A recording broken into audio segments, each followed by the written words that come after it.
Cubs 6-1 behind some really interesting bullpen decisions and a complete lack of offense. Let's talk about it. This is the Braves Postcast, your instant game reaction for the Atlanta Braves. Part of the Locked On Podcast Network, your team every day. Yes, welcome on into the Braves Postcast, part of Locked On Sports Atlanta, where we cover your Atlanta sports teams each and every day. I'm your host, Lindsay Crosby, author of the Braves Today newsletter over at bravestoday.com. You can follow me on social media at Crosby Baseball. That's Jake Mastroianni, host of Locked On Braves. Follow him on social media at shortstopball. Make sure you're subscribed to Locked On Braves wherever you get your podcast and on YouTube. Jake's had a lot of great content recently. He's going to have more the rest of this week, all throughout the rest of this month, and the rest of this year, because this man's a content machine. All right, Jake, Braves lose this one 6-1, and I want to change the format a little bit. We usually do one segment talking about the offense and one segment talking about the pitching. And instead, I want to talk about some of the good things that happen, and then after the break, talk about the bad. And I think for the good, I want to start with Spencer Strider, okay? 6 innings, 6 hits, 2 runs, 3 walks to 8 strikeouts, right? On its surface, it doesn't sound like it's a dominant start or even that it's a really good start. But when you look at what he was actually doing tonight, mixing his pitches really well, he was like 41% four-seam fastball. I believe it's one of the lowest percentages he's ever had in a game. 16 whiffs in this one. The induced vertical break on the four-seamer was back. It feels like this was really a step in the right direction for Strider, because not only was he getting pretty good results, 2 runs over 6 innings, but he also was getting like everything that created those results was good. Yeah, definitely seemed like a positive start in the end for Spencer Strider. Rough beginning to it, loading the bases, but he did work out of that, just giving up the 1 run in the first inning. And it did seem and feel like he got better as the game went on. Like he started to figure some things out as the game went on, which is highly encouraging. And Mark Bowman, actually, of MLB.com, pointed this out, the fact that he had I think it was the 3rd or 4th inning where he was given a bunch of hits on the fastballs, and the next 2 innings, or maybe it was the 4th and 5th innings, he really kind of went away from the fastball and started going to his secondary stuff. And then that last inning, he came back and used the fastball. So that's that little in-game adjustment there for Spencer Strider that, look, I've said this after every start. I'm hopeful that he can get back to 97, 98, 99. Yeah. But if he can't, this is more of the thing that he's going to have to do. He's going to have to make adjustments.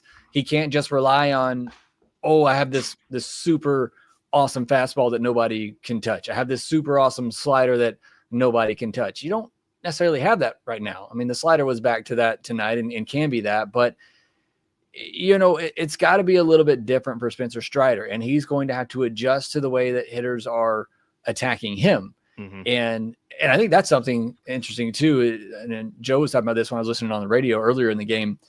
As he was going throughout, it felt like more in the second half of the start that Strider was on the attack, whereas early on it felt like he was being attacked and he was getting that confidence back. So this is a huge start for Strider. I mean, you get the whiffs like that, 16 whiffs.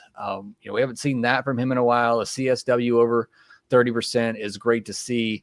I know you mentioned the four-seam induced vertical break was up to averaging 17, maxed out at 20.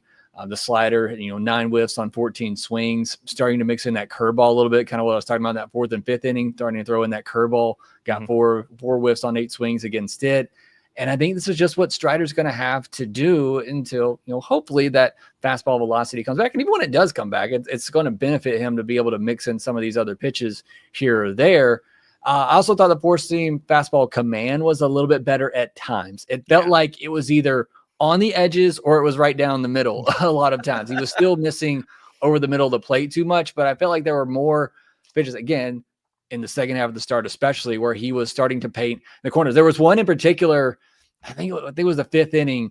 He threw a dot on the inside corner to a righty, right on the line of the box on the screen. CB Buckner behind the plate tonight, so you get what you get. He calls it a ball. Very next pitch, Strider moves it over like half an inch, and he calls it a strike. And that to me was, one, just funny because it's CB Buckner, but two, also it showed me a little bit that Strider felt a little better with his command of that fastball, that he said, okay, that's not a strike. I'm going to move it over just an inch and I'm going to get the strike call this time. So I thought that was very impressive for Strider. Overall, I thought it was, definitely a step forward in the right direction. You look at his last 3 starts now. I mean, then the last one, he only gave 3 earned, but you watch that start. It did not look like Spencer Strider, did not look particularly great, but the results for his last 3 starts now have been, pretty good. So again, encouraging. I don't know if he can get 2 days of extra rest between every start, for the rest of his career, but that seems to be helping a little bit down the stretch here. And as I've said, I feel like you just need to give him that time to kind of work through this and figure things out.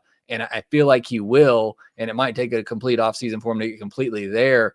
But loved what I saw from him. Coming back out for that 6th inning, I was almost of the thought, okay, he's got through 5. He go out feeling on a high note there. I know Snicker doesn't want to go to that bullpen. We'll get to that later. But you send him back out there for the 6th, and he gives up the base runner, but gets the pick off and gets out of that inning. So I thought that was huge for him too. You see the big smile with that clean-shaven face in the dugout. So great night all around for Spencer Strider. Honestly, it's one of the first times I've seen him smile like that after starting a while. And that's just nice to see. It does feel like he's probably never going to, have a mustache ever again, right? He's just going to go clean shaven until he starts to struggle again. And then he's going to grow it back, just trying to do things differently. Baseball players are superstitious. That's how this works. Another guy that I kind of want to, talk about, somebody who may be the most overqualified number 7 hitter in baseball, Ronald Acuna Jr. He goes 2 for 3 tonight. He scores a run, but I kind of noticed during the game, I went back and pulled in the month of September, the actual stats versus the expected stats. He's been a little bit unlucky. And then also in this game specifically, he puts 3 balls into play, 102.5 for 2 of them, and 113.3 for the third. It's the 11th hardest hit ball of the season for Atlanta. And when I look at the swings, when I see the exit velocities and everything, he looks like he's the same Ronald Acuna Jr. that we've seen. How much of you think this little really noticeable and visible cold streak that he had was just maybe some bad luck, maybe some poor swing decisions versus a legitimate and serious enough slump to drop him down to 6 and 7 in the order? Look, I'm going to be honest. There's never a reason to drop Ronald to 7th, 6th, and 7th in the order, in my opinion. I don't care what he's going through. You know what he's capable of. It is ridiculous, Lindsay, that the first 2 innings of this game, we never saw Ronald Acuna Jr. get in a bat. Yeah. You should never be into the 3rd inning of a game and your best player is not getting in at bat. I went on a whole rant on the podcast the other day. I'm not going to do it again, but I heard it. Yeah, it was good. It's completely maddening and frustrating. And it has been a lot of bad luck. It's also been, he's not good right now. And I understand that, but I mean, he's still, he's still one of your best players. He's your most talented player in your entire lineup. Without a doubt. And I mentioned the 4-seam fastball is something he has been struggling with. So it was good to see him. That 113.3 he had was on a first pitch fastball at 94. Now it was down. He's been struggling more on the ones up in the zone. But that was certainly good to see, him to get that going. I mentioned we didn't see him in the first 2 innings. He leads off the 3rd inning. Hey, baby, he likes leading off. We should try that again. And he leads off the inning with a double. Now that was on a sweeper. Yeah. I was about to say, Cade Horton throws him 3 fastballs the entire game across 3 at-bats. I'm like, 2 at-bats, because Ronald bat in the 3rd and the 5th. I'm like, what are you doing, Cade Horton? You're throwing him 3 fastballs the entire time when that's what he can't hit right now? Yeah. It's just, and again, I want to be clear. Acuna hasn't been good. And any normal player in that slump, you want to move him down to 4th, 5th in the order. Just feels like he's being punished, putting him 7th. Quite honestly, when your season is done, and we'll get to the bullpen. I guess I said I wasn't going to go on a rant, but here I am.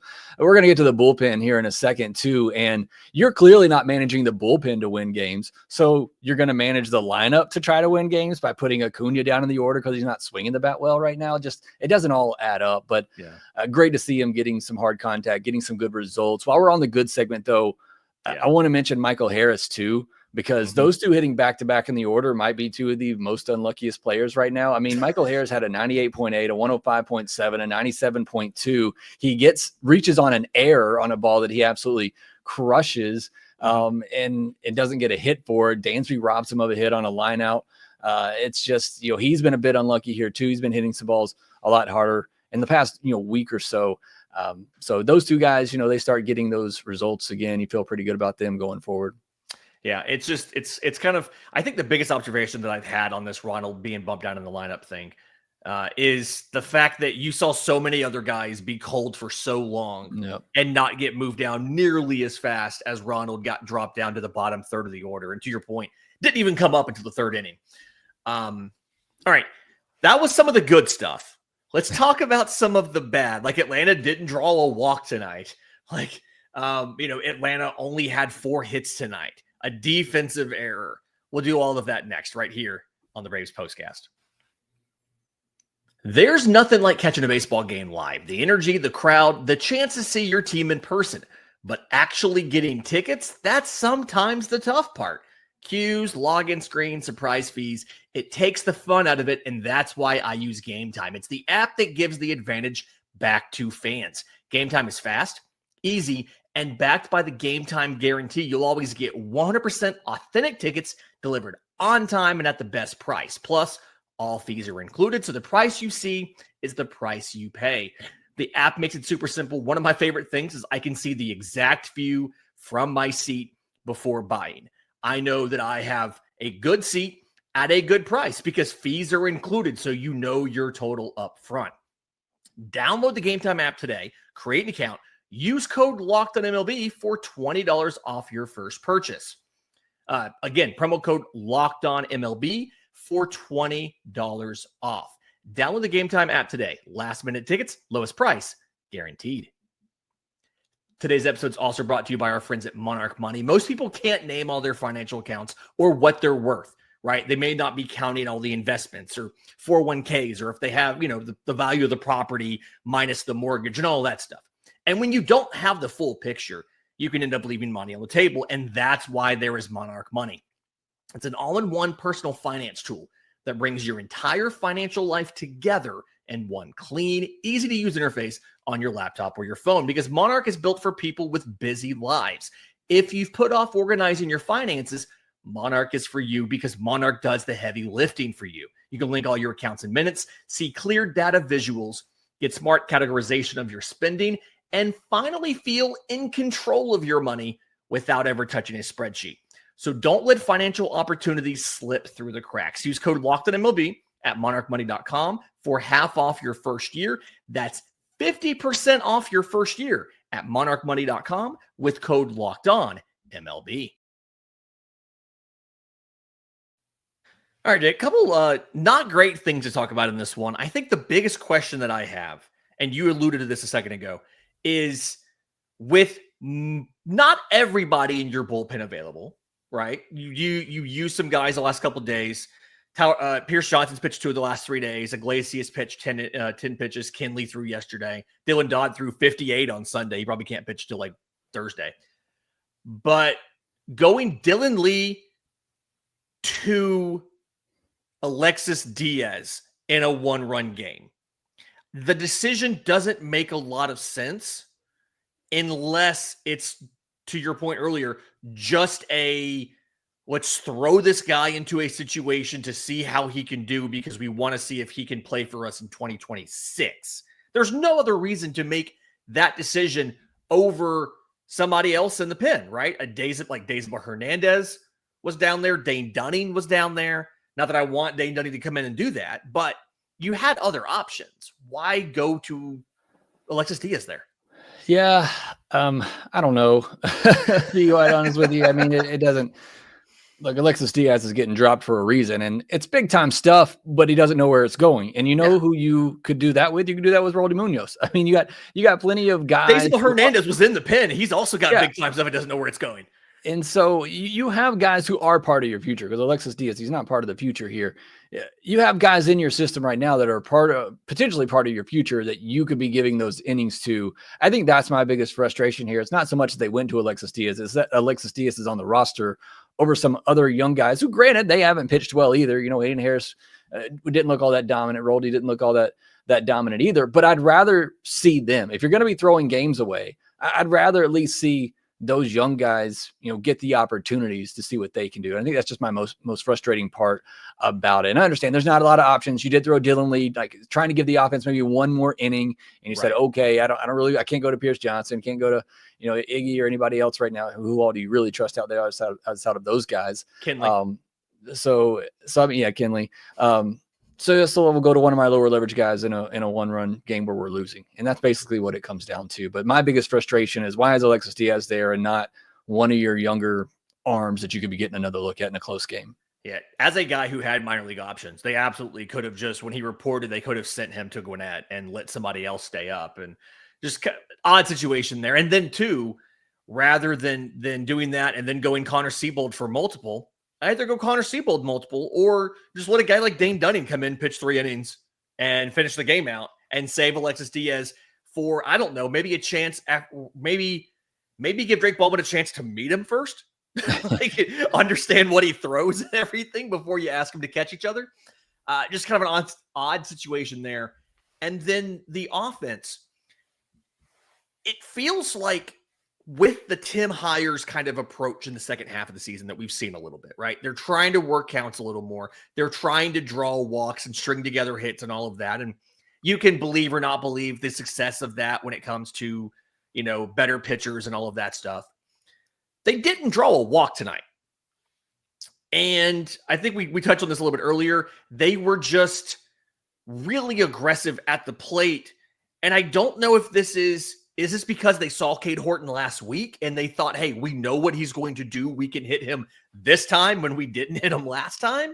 Or is this just, at a certain point, you got to get down to the very end of the season, and you're just like, you know what? I'm just going to go out there and just swing the bat and see what happens. I mean, now in their defense, 9 hard hit balls off of Cade Horton. 2 of them go for hits. One of them was the error of Michael Harris. 7 of those balls had good launch angles between 2 and 26 degrees. I mean, those are well hit baseballs, and only 2 of them went for hits. And nobody wants to hear about the expected numbers and all that, but that's just a fact. I mean, more often than not, you're going to get more than 2 hits out of that. And so a bit of bad luck too. They were crushing some balls against Cade Horton tonight and just, did not get the results, which is maddening because the Braves are like basically trying to hand Cade Horton the NL Rookie of the Year here. And it doesn't help that Drake Baldwin goes 0 for 3 against them either. So I think that was my biggest frustration, other than the other one that I said before this. So this is my second biggest, I guess, is that not only did you get dominated tonight, your bats, and you had some bad luck, but it was against the guy who was competing against your guy for a very important award for the future of this team. So, a lot of bad happening all around here. Yeah. Kind of last thing I want to get to before we get out of here is Nacho Alvarez. We see him make a defensive error at third base, initially charged to Michael Harris. I got mad on Michael's behalf. They changed it from a throwing error to a fielding error there. And it was something where the throw was coming in to his body from center field, and he just kind of like looks away. He goes and he looks at the runner, takes his eye off the ball, bobbles it, run scores. It ends up being a 3-run single. And then we also see him go 0 for 3 at the plate. Those strikeouts, but 0 for 3 at the plate. And I know he's been better in the second half, and he's been better a little bit recently, but we've seen multiple defensive lapses recently. We see, nights like tonight. I'm starting to question whether or not there is a major league role for Nacho Alvarez next season at this rate, or if this is something where you're going to have to find a different option to be your utility guy, and he's going to have to go back to Gwinnett to hopefully keep developing both offensively and defensively. Yeah, for me, he's a super utility player. I don't see an everyday player right now in Nacho Alvarez. It's just, one, not enough power, offensive production there. We've been waiting on that power for 3 years now, and it's never really come. It's the only thing that's really kind of held him back as a hitter at the minor league level. He is still really young. He's 22. He has minor league options left. So I think right now, I would say going into next year, I'm finding a good super utility player for the bench at the major league level, and I'm putting Nacho back down at AAA to continue to work on things. Because while I think he'd be fine as a backup and a utility player on the bench, he's not somebody that I really trust to come in and fill in full time if Riley gets hurt or Ozzie gets hurt. Yeah, true. All right. So again, Braves lose this one 6-1 to the Cubs. Tomorrow's matchup, another night game. There's not a getaway day game here. Chris Sale gets to start for Atlanta. We do not have a Cubs starter as of now. I'm sure they'll announce it in their post-game media availability, but we will be back to break down that game as well here on the Postcast. We are really grateful to every single one of you who showed up tonight and is here for this. We are not quitting until the season is over. Thank you to all of you who are also here with us, going through this together at the same time. Do us a favor. If you're listening on audio, leave a 5-star review, Apple, Spotify, wherever you get your podcasts. I'm a sucker for words of affirmation. Some kind words in there would be great. I'll make sure Jake passes them along.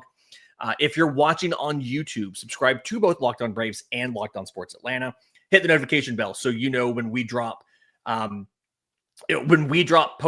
when Jake drops Locked On Braves, but also when they go out on Locked On Sports Atlanta and talk about the Falcons, about the Hawks, about everybody else. For Jake Mastroianni, I'm Lindsay Crosby. This has been the Braves Postcast.